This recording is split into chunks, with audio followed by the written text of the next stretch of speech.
She looked me straight in the eye, chin held high like she had already won the lottery, and she said the words I will never forget. "You are out of the 77 million, Margaret. It is all mine now." Now imagine hearing that. You are sitting across from your daughter-in-law, the same woman who used to smile sweetly at family dinners, who used to act like she cared about tradition, about respect, about family. And now, before my husband's will was even read, she was already cutting me out of my own life story. I remember blinking at her, stunned, because the sheer audacity of saying something like that to me, to my face, before the ink was even dry on the funeral guest book. Well, it told me everything I needed to know about what kind of woman she really was. But here is the thing. She was confident. Too confident. The way she smirked, the way she whispered to the others like she had inside information, like she was already the queen of the castle. It was not just arrogance. It was certainty. And that certainty lit a fire in me, because I thought to myself, my husband was many things, hardworking, brilliant, and above all, sharp as a tack when it came to people. Did she really think he would leave everything wide open for her to snatch up? And here is where it gets good. Fast forward to the will reading. The entire family gathered, some pretending to be somber, others practically drooling over the thought of money falling into their laps. The tension in that lawyer's office could have been cut with a knife. My daughter-in-law sat there like she was already crowned, waiting for her millions to be handed over. But when the lawyer cleared his throat, shuffled his papers, and began reading the will, something happened.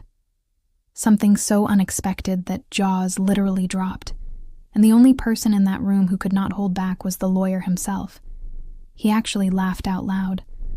Now, why would a lawyer, a man paid to keep things professional, lose his composure in the middle of one of the most serious moments of a family's life? Well, you are about to find out. Stick with me, because this story is not just about money. It is about greed, arrogance, and a man who managed to deliver one final lesson from beyond the grave. This is proof that karma does not always come slowly. Sometimes it arrives wearing a suit and tie, holding a stack of papers, and laughing so hard he can barely keep reading. You know, before I even tell you about that will reading, you need to understand the family picture. Because otherwise, you might think I am exaggerating when I say the tension in that room could have fried an egg on the lawyer's desk. So, let us start here. My husband, God rest his soul, was not born rich. He was a worker. He came from a family that pinched pennies until Lincoln cried. Every dime he ever had, he earned through sweat, sacrifice, and smarts. He built his company from the ground up. First it was just him and one beat-up truck, then 10 trucks. Then eventually he had offices in 3 different states. And through all those years, I was right there by his side, helping where I could, keeping the books, holding down the fort at home. By the time he passed, that hard work had grown into a fortune. $77 million. And let me tell you, people hear that number and their eyes get glassy, like dollar signs are dancing across their pupils. But to me, it was not just money. It was decades of blood, sweat, tears, arguments, reconciliations, and dreams. Every penny had a story attached to it. Now, enter my son and his wife. My son, bless him, he is a good man, but sometimes too soft, too eager to please. And then there is my daughter-in-law. Oh, she has an appetite for the finer things. Designer handbags, first-class flights, champagne when water would do just fine. You get the picture. She loved to play the part of a high-class lady. But the problem was, she wanted the lifestyle without the work. And when my husband passed, I could practically see the gears turning in her head. You know when someone is pretending to mourn, but they are really planning their next shopping spree? That was her. She had already mentally moved into a mansion with marble floors before the funeral flowers had even wilted. The rest of the family was not much better. Cousins, nephews, Even people who had not called my husband in years suddenly showed up in their best black suits, putting on the performance of their lives. They cried the loudest, hugged the tightest, and whispered the most about what they thought they deserved. It was like vultures circling over fresh meat. And me? I sat there quietly, just watching, because I knew my husband. He was careful, he was deliberate, and most importantly, he did not like greedy people. He never said it outright. But I had this gut feeling that he had left behind more than just money. He had left behind a message. But you should have seen my daughter-in-law. She strutted into that lawyer's office like it was already hers. She had her nails done, her hair styled, and this smug little smirk on her face. She honestly thought she was about to walk out of there with control of $77 million. And let me tell you something. When people get that greedy, that overconfident, they stop thinking straight. They start showing their true colors. And oh, she showed hers. Now, before I get ahead of myself, remember this. Everyone expected a traditional inheritance. Husband passes.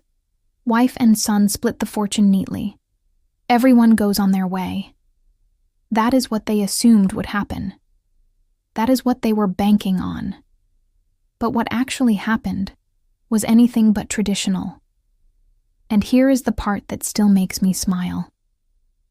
While the rest of them were practically drooling, waiting for their payday, I was holding back a secret chuckle, because I knew, deep down in my bones, that my husband had one last trick up his sleeve. You ever get that feeling in your gut that says, oh, they are about to learn a lesson the hard way? That was me in that chair. And the best part? They never saw it coming. You know, I will never forget the moment my daughter-in-law decided to show her true colors. We were all sitting there in that stuffy lawyer's office. Leather chairs, long mahogany table, the whole place smelled like dust and old cigars. Everyone was whispering, fanning themselves with programs from the funeral. Tension so thick you could slice it with a butter knife. And then, she leaned over. She looked me dead in the eye, with that fake smile of hers, and she said, clear as day, Margaret, you're out of the 77 million. It's all mine now. Now let me tell you folks, my heart didn't just skip a beat. It started doing jumping jacks. For half a second, I thought maybe I had misheard her. But no, she said it slow, like she wanted the words to sting. And then she leaned back in her chair, crossed her legs like she was the Queen of Sheba, and started whispering to her little posse of relatives. Oh yes, she had dragged half her family in there like they were going to get a cut too. They were smirking, nodding, giggling under their breath. One of her cousins even mouthed the words, "We're rich," as if they were already divvying up my husband as money before the lawyer had even cleared his throat. Now, I'll be honest with you, I sat there in shock. For 30 seconds I thought, is this real life? Is this how little she thinks of me? But then, another thought crept in. And that thought made me bite my lip to keep from smiling. Because you see, I knew my husband. He was a lot of things. Stubborn, meticulous, sometimes downright impossible when it came to loading the dishwasher. But he was not stupid. And if there was one thing he hated, it was arrogance. He used to say, "The second you think you've already won, that's the second you start to lose." So as I sat there staring at this woman who was practically glowing with greed, I started thinking to myself, "Oh, honey, you might think you've won already, but I've got a feeling you're about to lose in spectacular fashion." But she didn't stop there. No. She started whispering louder, making sure everyone in the room could hear. Things like, "I'll redecorate first thing," and "I'm going to hire staff so I never have to lift a finger again." At one point she even laughed and said, "Margaret probably won't even have a place to live." Can you imagine? I hadn't even heard the will yet, and she was already packing me up and shipping me out like yesterday's garbage. Inside, I was torn between fury and amusement, honestly. Because the more she bragged, the more convinced I became that my husband had seen this exact scenario coming. He had always been 2 steps ahead, and something told me he was about to let his life's work fall into the lap of a woman who cared more about diamond bracelets than family. And I'll admit, there was a tiny, mischievous voice in my head that said, "Go ahead, sweetheart. Keep talking. Keep bragging. Because the higher you climb on that little throne of yours, the harder the fall is going to be when the truth comes out." You could have cut the smugness in that room with a knife. Her relatives were practically bouncing in their seats, already dreaming of trips to Paris, new cars, and gold watches. They kept looking at me like I was invisible, like I was already erased from the story. But me? I sat up a little straighter, folded my hands in my lap, and decided to wait. Because I had this gut feeling, oh yes, that the best show of my life was about to begin. And I'll tell you this much. I have never been more grateful for patience. Because within minutes, everything that woman had just declared with such arrogance was about to come crashing down in a way none of them could have predicted. You ever walk into a room and feel like the air itself is heavy with greed? That was the lawyer's office that day. I swear, the moment we stepped through those doors, the walls seemed to lean in like they knew something we didn't. Everyone came dressed to impress, of course. Black dresses, shiny shoes, fancy suits. But let's be real. It wasn't out of respect for my husband. It was a show. They wanted to look the part of the grieving family, but all I saw were hungry eyes waiting for their slice of the pie. Some cousins I had not seen in 10 years were suddenly hugging me like we'd spoken every week. One even squeezed my hand and whispered, "We're all in this together, right?" I nearly laughed in her face. Together? Sure, until the checks got handed out. Then it'd be every vulture for themselves. And then there was my daughter-in-law, holding court in the corner like she was already queen of the castle. Her hair was perfectly blown out, her nails freshly painted. I think she even wore a brand new dress just for this. She sat with her chin lifted, legs crossed, whispering to her relatives and flashing that smug smile, as if she already had the keys to the vault. Meanwhile, I kept quiet. I folded my hands in my lap and waited. My heart was steady because I knew one thing nobody else seemed to understand. My husband was a strategist. He planned his business moves like a chess master, and he wasn't about to leave this earth without one last checkmate. Finally, the lawyer walked in. He was an older gentleman, gray hair, glasses perched low on his nose, carrying a thick folder that looked heavy enough to flatten a squirrel. He sat at the head of the table, adjusted his tie, and looked at all of us over the rim of his glasses. The room went silent instantly.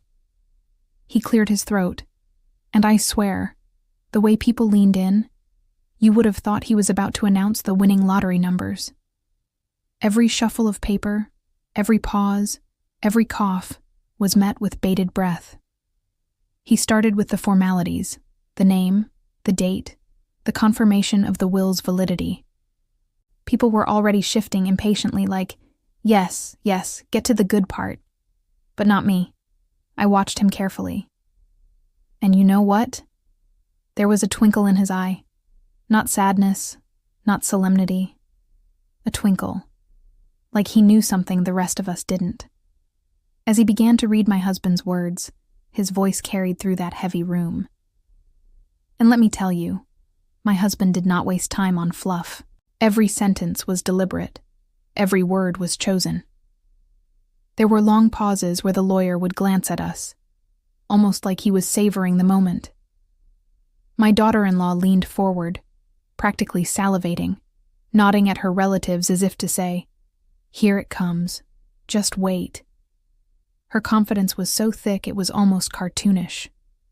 But me? I sat still, calm as a lake on a windless day, because something in the lawyer's tone told me this was not going to go the way she thought.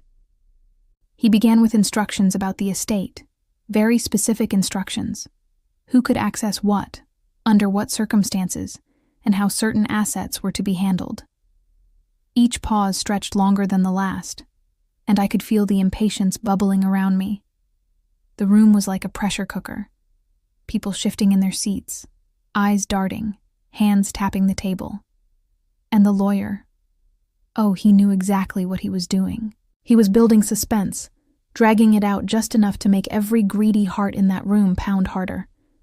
And then, just as my daughter-in-law leaned over to one of her cousins and whispered, "Any second now, it's all mine." The lawyer adjusted his glasses, looked directly at her, and began the part of the will that would change everything. The lawyer cleared his throat, shuffled the papers, and then he said it. The words that would flip that entire room upside down. According to Mr. Thompson's final will and testament, the $77 million will not be divided outright. You could feel the energy in that room shift instantly. People who had been leaning forward suddenly froze, like they had heard something wrong. My daughter-in-law's smirk faltered for the first time all morning. The lawyer kept going, his voice steady but almost teasing. Instead, the funds will be placed in a trust, and the sole trustee of that trust will be Margaret. Now let me tell you, I nearly choked trying to hold in my laughter. Because at that exact moment, my daughter-in-law's jaw dropped so hard I thought it might hit the table. Her face went from smug to stunned in 3 seconds flat. And then came the real kicker. The lawyer leaned back, took off his glasses, and smiled as if he had been waiting for this part all day. Furthermore, he continued, distribution from the trust will only occur under the following conditions. Beneficiaries must demonstrate respect, consistent communication, and a willingness to support Margaret in her later years. Any evidence of hostility, greed, or disrespect will result in forfeiture of their portion. I swear to you, the room went dead silent. You could hear a pin drop. Everyone was staring at me like I had suddenly sprouted a crown and scepter. And then, I will never forget this. The lawyer started chuckling. Not a polite chuckle either. A full, belly-shaking laugh that he tried to cover with a cough. He adjusted his tie and said, "Excuse me, but your husband, he really had a way with words. He anticipated quite a lot of behavior, particularly from this side of the table." He gestured, oh yes he did, directly at my daughter-in-law and her little entourage of relatives. Her face turned beet red. She tried to recover, flipping her hair like it didn't matter, but the damage was done. Everyone in that room knew. She had strutted in like a queen, and now she was a jester in her own court. One cousin piped up, "Wait, so you mean Margaret decides?" And the lawyer, with the faintest smile tugging at his lips, replied, "Precisely. Margaret is the gatekeeper of this fortune. No one receives a dime without her approval." I swear the sound that came out of my daughter-in-law's throat was somewhere between a gasp and a growl. She stammered, But, he promised me." And the lawyer cut her off with the kind of authority only a seasoned man of law can muster. "Mrs. Thompson," he said firmly, "your husband's words are clear. Respect Margaret, or you walk away empty-handed." Now, here's the delicious part. The lawyer went on to read specific examples. My husband had written them out like he knew exactly what might happen. Any act of belittling Margaret, any attempt to undermine her authority, or any failure to maintain civil and supportive communication will be considered grounds for removal from the trust. I almost clapped right there in that office. It was like my husband had reached from beyond the grave, wagged his finger, and said, "Don't you dare mess with my wife." The reactions were priceless. My son sat there with his hands over his mouth, like he didn't know whether to laugh or cry. Some of the cousins were fidgeting, suddenly realizing their payday depended on how nice they could be to me. And the lawyer? He was still chuckling under his breath, shaking his head like he had just watched the best play of his career. Meanwhile, my daughter-in-law was unraveling. She kept whispering to her relatives, This isn't fair. This isn't how it was supposed to go. And I just sat there, calm as could be, sipping on the glass of water the secretary had handed out earlier, thinking, "Oh, sweetheart, fair has nothing to do with it. This is justice." The lawyer finally wrapped it up, placing the papers neatly back in the folder, and looked around the room. "Ladies and gentlemen, those are the terms. Respect Margaret, or the money stays locked away. Any questions?" You could practically feel the fury radiating off my daughter-in-law, but she couldn't say a word. Because the more she protested, the clearer it became. She was digging her own grave with every outburst. And me? I sat there, biting back a smile, knowing this was only the beginning of the sweetest, most ironic revenge my husband could have ever orchestrated. The moment the lawyer shut the folder, that office turned into a circus. My daughter-in-law didn't just frown, she exploded. She slammed her hands on the table so hard the pens jumped. "This is ridiculous. He told me, he promised me, that money was mine," she shrieked. Her voice was so sharp, it made the poor paralegal at the corner of the room flinch. The lawyer didn't even blink. Cool as a cucumber, he said, "Mrs. Thompson, these are his exact words, notarized, witnessed, and filed. There is no room for interpretation." But she wasn't hearing a word. She spun in her chair to the rest of the family, waving her manicured hands like she was rallying troops for battle. "You all heard it, right? He would never do this to me. Margaret must have..." Oh. And that's when the snickering started. One of her cousins, the one who had been rolling his eyes at her attitude all morning, let out a little snort of laughter. Tried to cover it with a cough, but it was too late. The room cracked. Another cousin started chuckling. Then someone else muttered, "Guess Karma's got a sense of humor." And just like that, the whole room was buzzing, half laughing, half trying not to laugh, while she went redder and redder.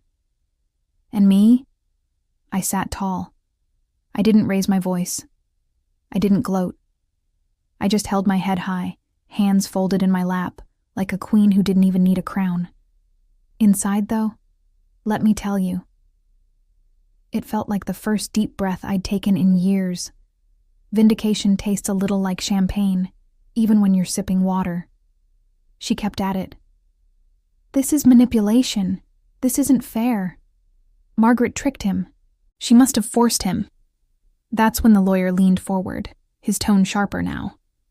"Mrs. Thompson, your husband came into this office alone. He drafted these terms himself. He was very clear about his intentions. And may I remind you..." He let the pause hang in the air, just long enough to sting. "The louder and more disrespectful you become toward Margaret in this room, the closer you come to disqualifying yourself entirely." Ooh, you should have seen her face then. Like she'd just swallowed a lemon whole. For a split second, she clamped her mouth shut. Her relatives were biting their lips, trying not to burst out laughing in her face. And then, because she couldn't help herself, she spun back to me and hissed, "You think this makes you some kind of queen, don't you? Well, you'll slip up. You'll show your true colors." I didn't even flinch. I just smiled, slow and steady, and said, "Sweetheart, my only true color right now is gold. And apparently, I'm holding all of it." Boom.